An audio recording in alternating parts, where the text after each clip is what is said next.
कल अहमदाबाद में हुए विमान हादसे पर आज योगा दिवस के प्रोटोकॉल अभ्यास के दौरान सभी योग साधकों ने 2 मिनट का मौन धारण करते हुए जो लोग इसमें हादसे में जिनकी मृत्यु हो गई थी उनको उनकी दिवंगत आत्मा को शांति मिले, इसलिए उन 2 मिनट का मौन धारण करके सभी ने उन्हें अपने श्रद्धांजलि दी। तथा इस अवसर पर पतंजलि योग समिति के इंद्री के प्रभारी धर्मपाल ने कहा कि कल जो विमान हादसा हुआ है वह बहुत ही गहरा उसे दुख पहुंचा है। पूरे देश में बहुत बड़ा आघात लगा है। उन्होंने इस दुर्घटना को अत्यंत दुखदायी और पीड़ादायक बताया। उन्होंने हादसे में जान गंवाने वाले सभी व्यक्तियों के परिजनों के प्रति संवेदना प्रकट करते हुए कहा कि यह शक्ति अपूर्णीय है। उन्होंने ईश्वर से प्रार्थना की कि दिवंगत आत्मा को शांति प्रदान करे और शोक संतप्त परिवारों को इस कठिन समय में धैर्य एवं संबल दे। आप देख सकते हैं लाइव तस्वीरों में किस प्रकार से इस प्रकार के हादसे में जो लोगों की मृत्यु हो गई उनको आज श्रद्धांजलि दी गई। ऐसे कार्यों में लगा रहता है, जैसे आप योग करते हैं, प्राणायाम करते हैं, उनका मन दूसरे के दुख को देखकर दुखी होता है।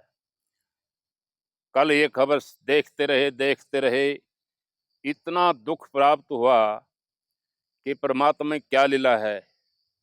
कोई जा रहा है अपने घर बसाने के लिए और वो यहीं पर खत्म हो जाते हैं एकदम। और कहते हैं जाको राखे साइयां मार सकने को, कहते हैं एक कूद के बच भी गया उसमें से। तो ये परमात्मा की रचना है। इसमें तो पता नहीं किसका समय कारण और स्थान निश्चित है। 3 चीज अटल हैं, समय कारण और स्थान। किस कारण से किस स्थान पर आपने किस समय अपने शरीर को छोड़ना है, किस ढंग से छोड़ना है, ये तो उसकी रचना है। लेकिन हम सिर्फ दुख व्यक्त कर सकते हैं, इसमें सारा कुछ नहीं है। भारत माता की, भारत माता की, भारत माता की। हाँ, कल जो हैदराबाद के एयरबेस के कुछ दूर पर जाने पर जो इतना बड़ा हादसा हुआ, उसके लिए देश का क्या, पूरे संसार का हर प्राणी बहुत दुखी है। और वो उस परमात्मा के लीला को नहीं समझते कि कैसे इंसान अपने तैयारियां कर कर कितने उमंग से दूसरे विदेशों में जाते हैं और परमात्मा फिर उनको अपनी रचना के अनुसार यहीं किसी न किसी बहाने रोक देता है।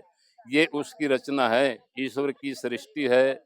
समय कारण और स्थान निश्चित है, किस कारण से किस समय से किस कारण से इंसान को अपना शरीर छोड़ना है।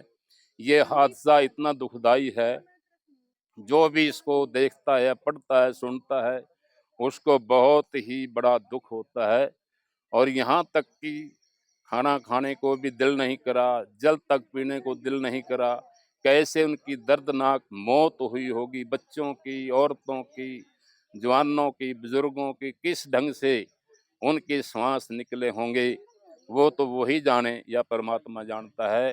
तो हमें इस घड़ी में उस परमात्मा से यही प्रार्थना करनी चाहिए कि उनको आत्मा को सद्गति दे, शांति प्रदान करे और वो फिर अच्छे कुल में जन्म लेकर अपना इसी तरह कार्य करते हुए संसार में फिर आए।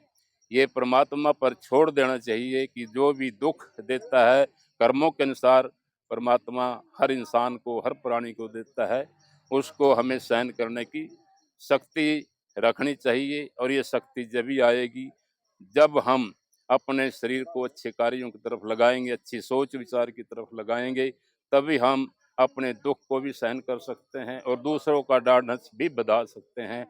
तो परमात्मा से हम तो यही प्रार्थना करते हैं कि परमात्मा उनको सद्गति प्रदान करे और उनके परिवार को दुख सहने की शक्ति दे। यही हम प्रार्थना करते हैं। ओम शम।